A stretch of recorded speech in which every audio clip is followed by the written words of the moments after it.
கர்த்தருடைய பரிசுத்த நாமத்திற்கு மகிமை உண்டாவதாக. தேவன் கொடுத்திருக்கிற இந்த மதிய வேலையில அந்த வார்த்தைகளுக்காக நம்ம முதல்ல ஒரு சின்ன ஜெபம் பண்ணிக்கலாம்.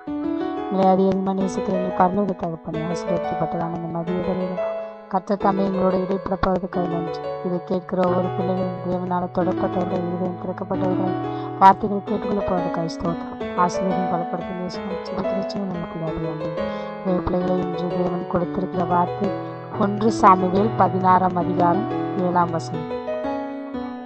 கர்த்தர் சாமுவேலை நோக்கி, நீ இவனுடைய முகத்தையும் இவனுடைய சரீர வளர்ச்சியையும் பார்க்க வேண்டாம், நான் இவனை புறக்கணித்தேன்.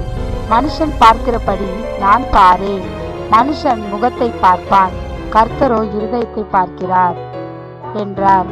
இந்த வார்த்தை தேவ பிள்ளைகளே உண்மையாலுமே நம்மளோட ஒவ்வொரு இருதயத்திலும் பேச வேண்டிய வார்த்தை. ஏன்னா கர்த்தர் முகத்தை பார்க்குறவர் இல்லை.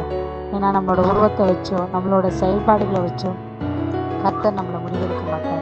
கர்த்தர் இருதயம் யாருக்கு சுத்தம் உள்ளவங்களா இருக்காங்களோ அவங்களுக்கு தரிசனத்தை கொடுப்பார்.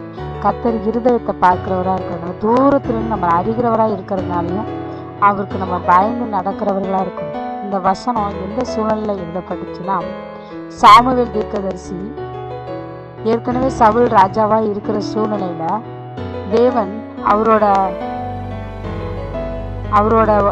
வாழ்க்கையில அவருக்கு பொல்லாத ஆவி வந்துச்சு. அவருக்கு தேவனுடைய அந்த தேவனுக்கு கீழ்ப்படுகிறது அவருக்கு இல்லை அப்படிங்கிற சூழ்நிலை வரும்போது சவுலுக்கிட்ட, நான் இன்னொரு ராஜாவை தெரிஞ்சுக்கிட்டேன்.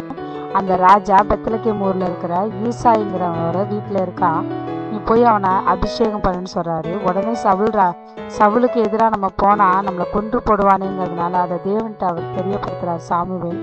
அப்போ தேவன் சொல்றாரு, நீ ஒரு காளையை எடுத்துட்டு போ, அந்த காளையை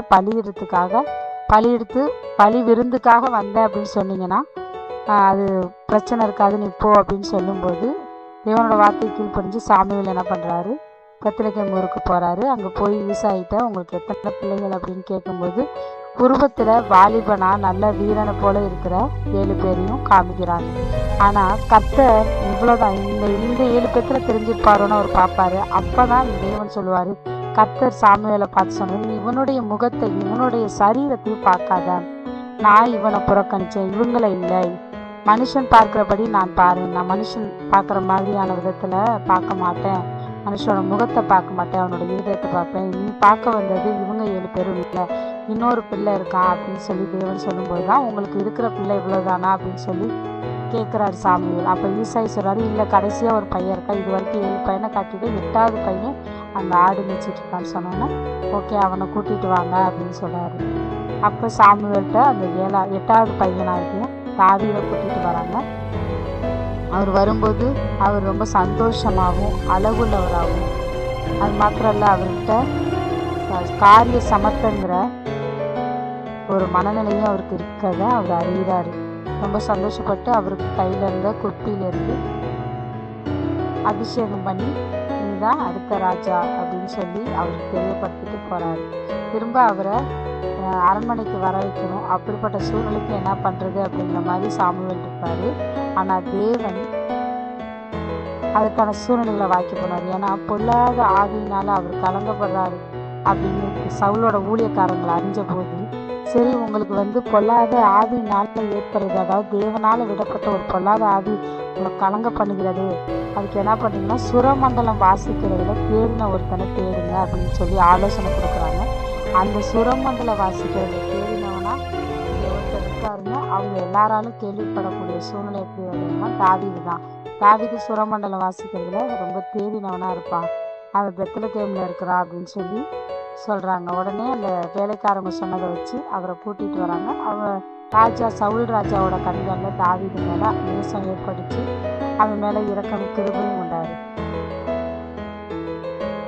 அப்படியே தாவீது சவுல் இடத்துல நிற்கிறப்பையும் ரொம்ப சிநேகிச்சு அவனை தன்னோட ஆயுதக்காரனா மாத்திக்கிட்டாரு. ஆயுதக்காரி ஆனான் அப்படின்னு வசனத்துல அவர் அப்படி ஆக்கிக்கிறதுக்கான காரணம், அவரோட அந்த பொல்லாத ஆவி அவரை ஒரு மாதிரி பண்ணும்போதெல்லாம் சவுல் ஆறுதல் அடைகிற காரணமா இருந்தது நம்ம தாவீதோட சுரமண்டல வாசிக்கலாம். அதை வாசிக்கும்போது சவுலுக்குள்ளார இந்த பொல்லாத ஆவியினுடைய கலகம் இன்னும் அவர் ஆறுதல் அடைஞ்சாரு, சுஸ்தமானார்.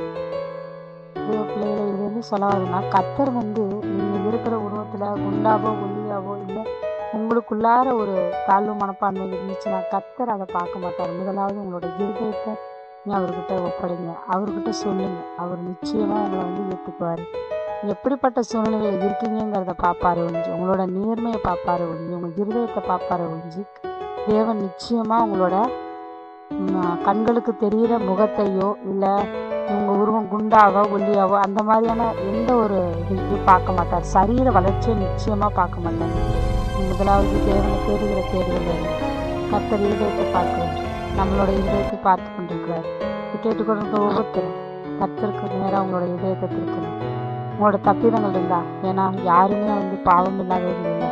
உங்களோட பாவங்களை அறிக்கையிட்டு உங்களை நீங்களே தாழ்த்தும் போது அதுக்கான கிருபையை கர்த்தர் கொடுப்பார். அதுக்காக நம்ம கிருபை கொடுக்குறாருன்னு மீண்டும் மீண்டும் தேவனோட இருதயத்தை நம்ம தவறாக பயன்படுத்தக்கூடாது. நம்ம எப்போதும் அவரோட இருதயத்தில் நல்ல பிள்ளைக்குலாம் நடந்து ஏதாவது சொல்லுவார். நம்ம வேதத்தை இதில் முழுக்க முழுக்க உங்களை சார்ந்திருக்காம தேவனை மாத்திரம் நம்பி கடைசி ஜெபம் பண்ணிடும். நல்ல பிதாவை நம்பி துடிக்கிற முதல் சொல்லிருக்காச்சா என்னோடு கூட பேசின வார்த்தைகள் சாமுவேல் தீர்க்கதரிசிக்கு தாவீதை அபிஷேகம் பண்ணது போல நீங்கள் ஆண்டவரே எங்களை அபிஷேகம் பண்ண வல்லவராக இருக்கிற ஸ்தோத்திரம்.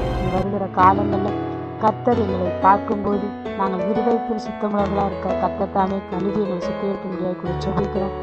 கேட்குறவங்க தேவ பிள்ளைகளாக மாத்திரம் இல்லை, புதிதாக கேட்குறவங்க இருந்தாலும் எல்லோரோட இருதயத்தில் தேவன் முதலாவது முகத்தை பார்க்க மாட்டார், நம்மளோட இருதயத்தை தான் பார்ப்பாருன்னு அவங்களுக்குள்ள இது பண்ணுங்க. நம்மளோட தோற்றம் எப்படி இருந்தாலும் தேவன் ஏற்றுக்கொள்ள வல்லவராக இருக்கும். அதனால் அவரை போல நல்ல தகப்பனில்லை. அவர் ஆசீர்வதிச்சா நம்மளோட ஆசீர்வாதம் நித்திய காலம் இருக்கும். அவரோட கூட ஐக்கியப்பட்டிருங்க. இயேசுவின் நாமத்தில் நீங்கள் எல்லோரையும் கேட்குறவர்கள் ஆண்டவரை ஸ்தோத்திரம் கேட்குறவர்கள் ஜெபம் பண்ணுற நான், அப்புறம் என் குடும்பம், இது கேட்டுக்கொண்டிருக்க எல்லா குடும்பங்களும் ஆசீர்வதிக்கப்பட உதவி செய்யுங்க. ஆசீர்வதிக்கப்பட்டு இயேசுவின் நாமத்தில் ஜெபிக்கிறேன். ஜீவனுள்ள நல்ல பிதாவே. Amen amen amen. God bless you. கர்த்தர் உங்களோட கூட இருப்பாராக.